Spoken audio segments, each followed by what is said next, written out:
Good afternoon, good morning, good evening, whatever time it is. So our lesson for this module is the statement of profit and loss and other comprehensive income, otherwise known as the statement of comprehensive income.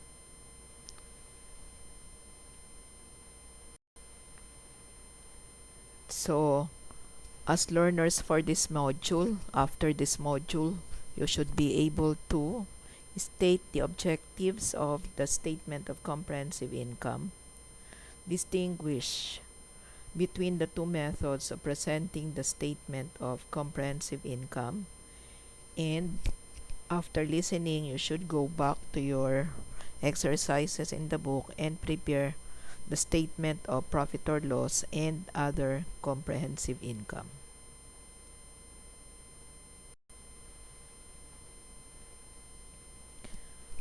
So we now go to the objective of the statement of profit or loss and other comprehensive income. The objective is to provide users information on the entity's financial performance to enable them to, number one, assess the potential changes in the economic resources that the enterprise is likely to control in the future. So, these resources actually refer to the entity's assets, and we may also include the liabilities for the net resources, because changes in assets and liabilities are partially the results of the entity's income and expenses that are presented in the statement of comprehensive income. It also provides information to enable users to predict future earnings and the best indicator of future dividends. And this is for owners of the enterprise and potential owners. And number three, predict future cash flows from its operations needed to repay the entity's obligations. And this particular objective is applicable to creditors and future creditors. Before we go to the statement itself, let us review first the concept of the comprehensive income. So, comprehensive income, as defined in the conceptual framework, refers to all changes in equity other than those changes that arise from transactions with equity participants. And equity participants refer to the owners of the enterprise. Therefore, the changes in equity are brought about by income and expenses, where income is resulting in increase in asset or decrease in liabilities arising from transactions other than from transactions with owners of the enterprise. And therefore, inflow of resources from owners of the enterprise is not considered as income, but rather contribution from owners. Comprehensive income also encompasses expenses, which result in decreases in assets or increases in liabilities arising again from transactions other than transactions with owners of the enterprise. And therefore, distribution of dividends to enterprise owners is not considered to be an item of expense, but rather distribution to owners. The following are the minimum line items presented on the face of the statement of comprehensive income. And there are two sections of the statement of comprehensive income, the profit or loss section and the other comprehensive income. So we proceed first to the profit or loss section.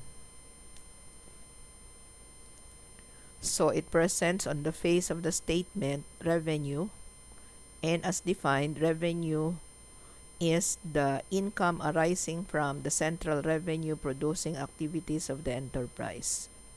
Revenue therefore is distinguished from gains because gains arise from incidental transactions of the entity. Finance costs relating to interest expense and other related expenses arising from credit-related transactions of the enterprise. And then share of the profit or loss accounted for using the equity method.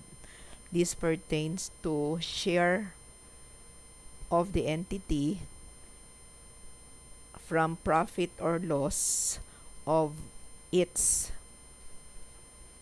associate or joint venture, which is normally accounted for under the equity method. Of course, investment in joint venture and investment in associate are topics that you will take up in detail in your intermediate accounting. Discontinued operations of the enterprise. Discontinued operations item presented in the statement refers to the result of operations of a segment of the enterprise which has been discontinued during the period. A segment may be a geographical division of the entity or a product line division of the entity which the company decided to continue during the period. Again, details of the discontinued operations will be taken up in your intermediate financial reporting. Therefore, for purposes of illustrating the statement of comprehensive income for this module, we will not be presenting the details of the discontinued operations, rather only the presentation of the discontinued operations on the face of the financial statement. And then we have income tax expense. The bottom figure in the first section is the profit or loss. Profit is the excess of the total income over the total expenses, whereas loss is the excess of the total expenses over the total income reported by the entity. Then we go to the second section of the statement, which is the other comprehensive income. So the other comprehensive income also includes income and expenses that are not presented in the profit or loss section of the statement. Such other comprehensive income is classified into two: item that will not be subsequently reclassified in profit or loss, and item that will be subsequently reclassified in profit or loss. Therefore, in presenting other comprehensive income, it is to be presented by component or by nature, and each component will have to be distinguished as two, as we have discussed: those that will not be subsequently reclassified in profit or loss, and those that will be subsequently reclassified in profit or loss. Then also part of other comprehensive income is share of other comprehensive income of associates and joint ventures accounted for using the equity method. Therefore, the associates and joint ventures also prepare their own financial statements and presented in their respective statement of comprehensive income would be other comprehensive income items. Again, we have to segregate those that will not be subsequently reclassified in profit or loss and those that will be subsequently reclassified in profit or loss. Therefore, these two components will have to be added to arrive at the total other comprehensive income.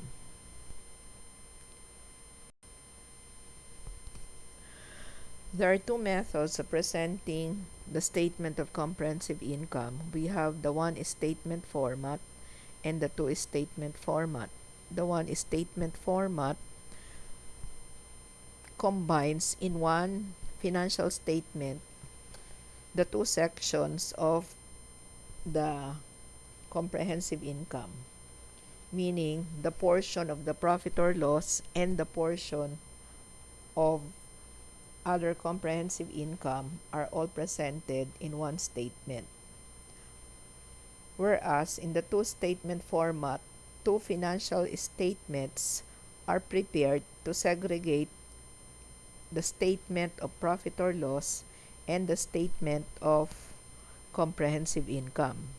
Therefore, in the statement of profit or loss, we present items that are normally presented in the usual income statement. And then we have the second statement. We have the statement of total comprehensive income, or the statement of comprehensive income, which includes other comprehensive income, and then we add also the profit or loss to arrive at total comprehensive income. The profit or loss that is presented in the second financial statement is the same profit or loss that is presented in the first statement. So may I repeat that? In the two-statement format, we prepare two financial statements. One, the statement of profit or loss, and two, the statement of comprehensive income. In the first statement, we present the income and expenses normally presented in the income statement. Therefore, the bottom figure there is the profit or loss for the period. Then in the second statement, which is the statement of comprehensive income, we start first with the presentation of the other comprehensive income items during the period, and then to the total other comprehensive income, we add the profit or loss that we derive in the first statement. So taken together, the total of other comprehensive income and the profit or loss is your total comprehensive income for the period.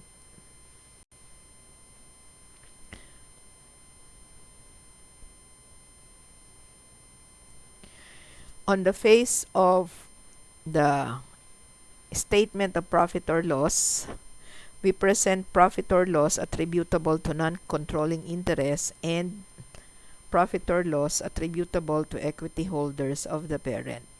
Of course, you will have these two components if the statement that is being presented is the statement for consolidated entities. Therefore, this is true only for consolidated financial statement of comprehensive income. Therefore, for entities that do not have any subsidiary, there is only one profit or loss that is reported. So, details of the presentation of the consolidated statement of comprehensive income that divides the total profit or loss between the non-controlling interest and equity holders of the parent will be discussed in your advanced financial accounting and reporting. Likewise, the total comprehensive income for the period has two components for consolidated statement of comprehensive income. We have total comprehensive income attributable to non-controlling interest and total comprehensive income attributable to equity holders of the parent. Again, you will only have these two components if the entity is a consolidated. The reporting entity is a consolidated entity, meaning parent and its subsidiaries. Again, details of this will be discussed in your advanced financial accounting and reporting.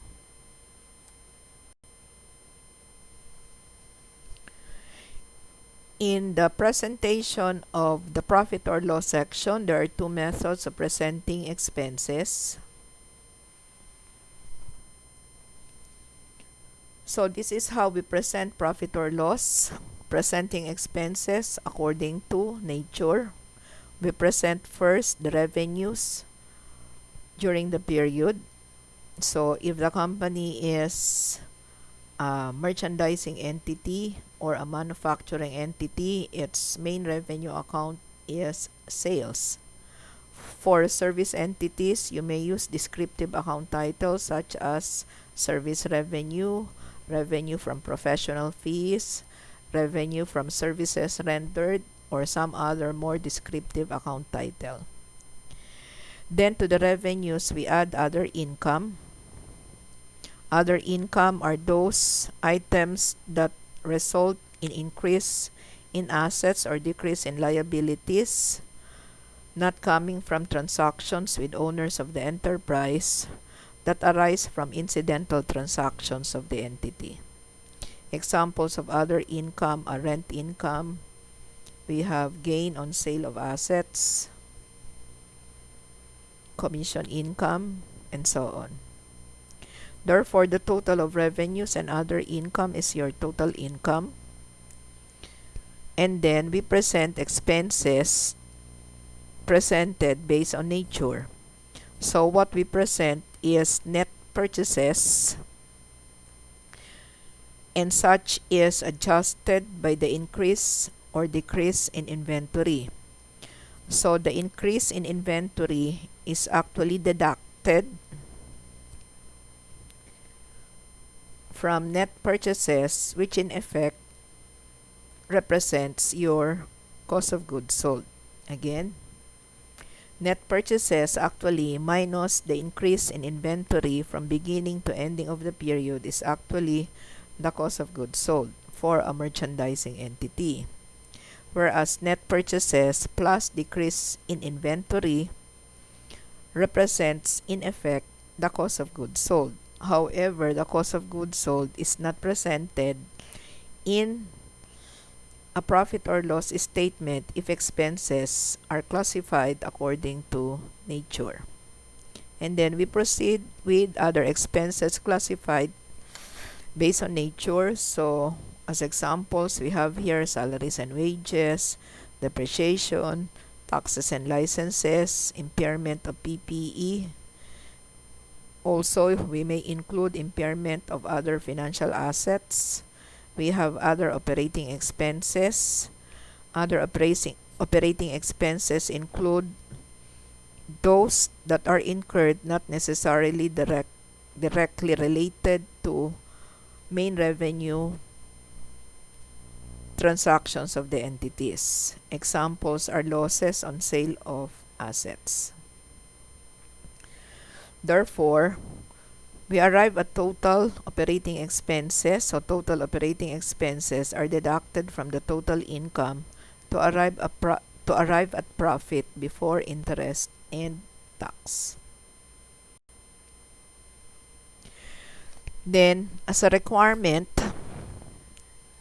interest expense and finance costs is presented as a separate line item. Please take note that interest expense and finance cost is not classified as an operating expense because this is an expense related to credit-related transactions of the enterprise.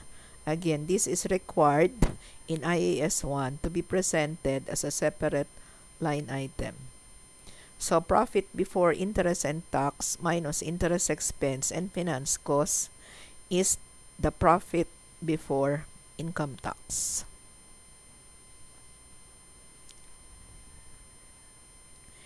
And then we compute our income tax expense. So profit before income tax minus income tax expense is profit from continuing operations of the enterprise. As discussed previously, the entity is required to present separately the result of its operations from a segment or a separate unit, meaning a geographical location or a product line that has been discontinued during the period. The discontinued operations is likewise presented net of applicable income tax. The details of the discontinued operations may be presented as part of the notes in the financial statements. Again, the details comprising the discontinued operations will be taken up by you in your higher intermediate accounting. So for the meantime, let us just be satisfied with that presentation of discontinued operations. Therefore, profit from continuing operations plus income or loss from discontinued operations net of income tax is the bottom figure in the profit or loss section. So if the company uses the two-statement format, then the first statement of profit or loss will have as the bottom figure the profit or loss during the period. So using the two-statement format, we need to present for publicly accountable entities information on earnings per share. So earnings per share presents to the investors and potential investors of the entity the net income per share, meaning earnings per ordinary share of the entity during the period. Please take note that the earnings per share is again divided into two components. We have earnings per share from continuing operations and earnings per share from the discontinued operation to arrive at the total earnings per share.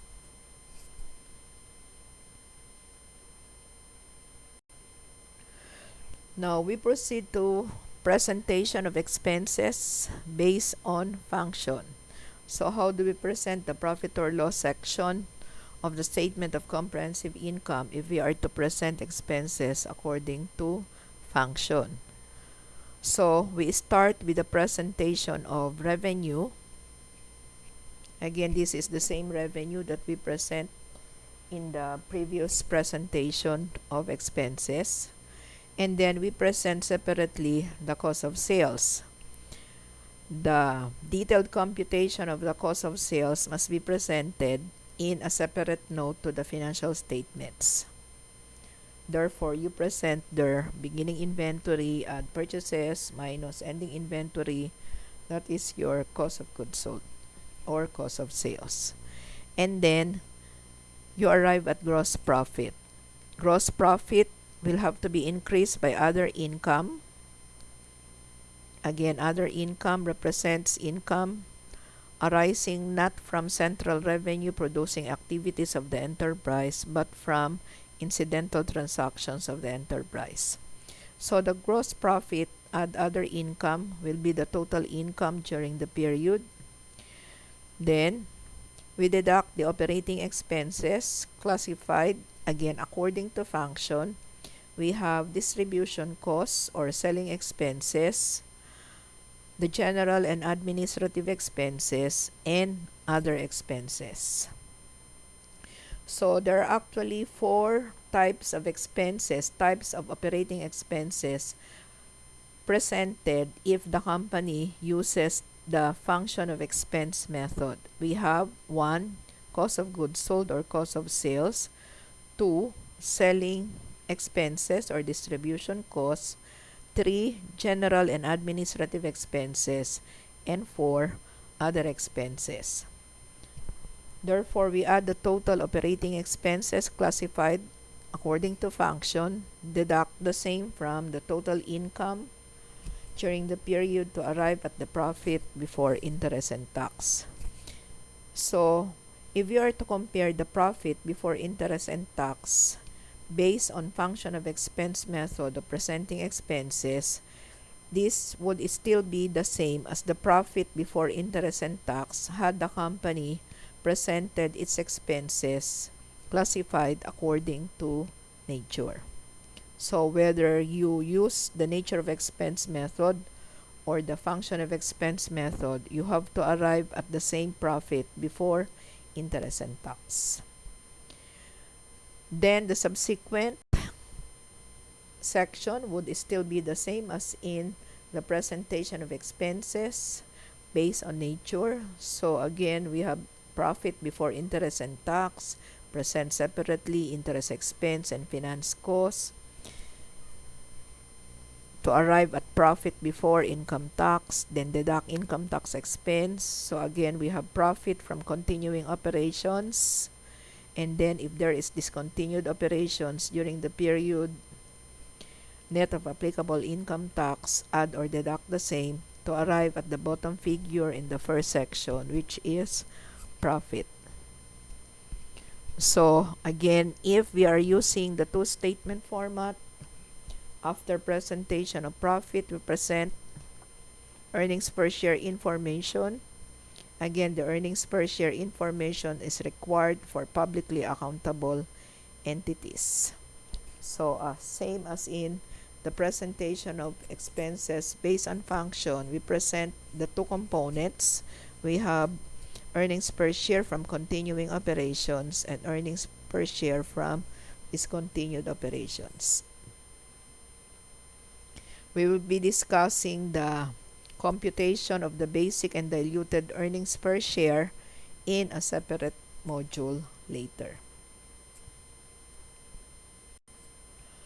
Now we go to the second section of the statement of comprehensive income, which is the other comprehensive income. There are two methods of presenting other comprehensive income. You may present it, meaning each item of other comprehensive income may be presented net of tax, or it may be presented at gross, and then you deduct the related income tax. Examples of other comprehensive income are revaluation surplus arising from revaluation of property, plant, and equipment.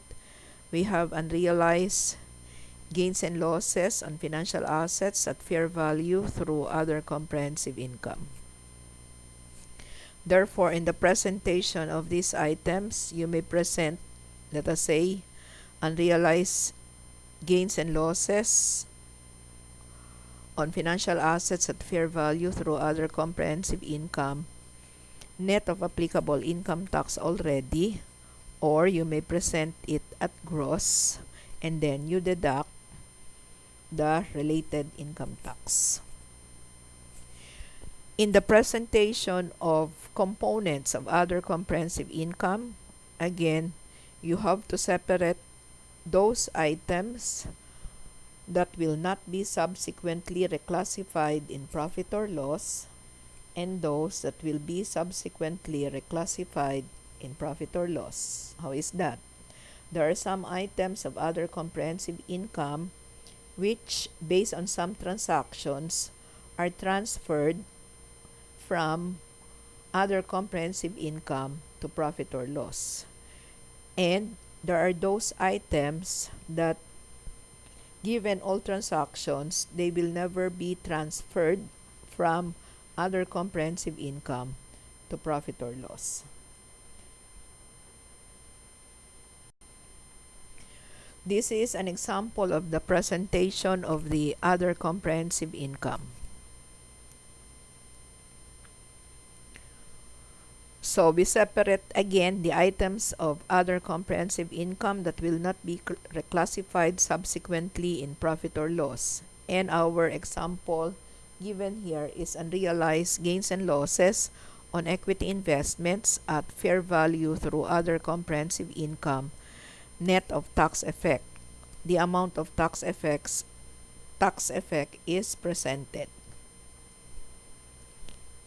And then, an example of an item of other comprehensive income that will be reclassified subsequently in profit or loss is unrealized gains and losses on debt investments at fair value through other comprehensive income, net of tax effect.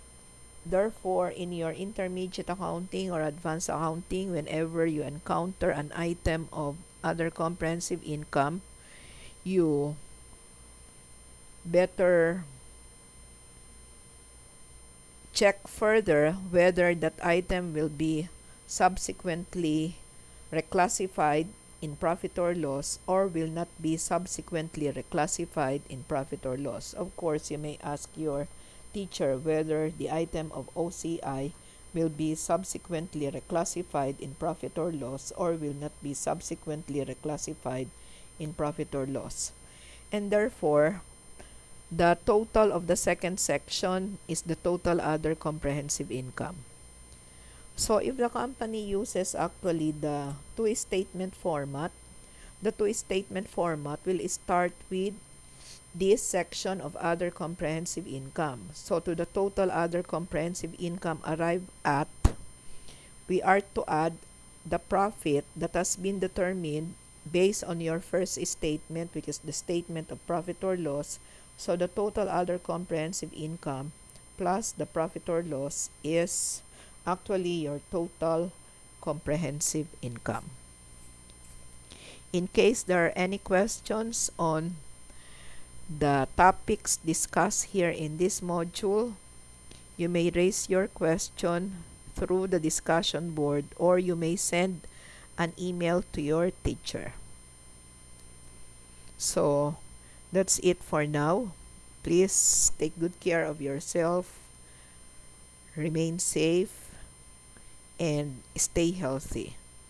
I'll see you when classes resume, and we hope classes resume very soon. So after listening to this module, you are now ready to answer the exercises in your textbook in chapter 4. By the way, the presentation of the comprehensive income or a statement of comprehensive income is discussed in your textbook on pages 119 to 125. And the one section format of presenting the statement of comprehensive income is actually exemplified on page 123, while the two section format of that statement is illustrated on pages 124 and on 125. So please be guided properly. So again, please take care. Please keep yourself in good shape as always, and I hope to see you soon.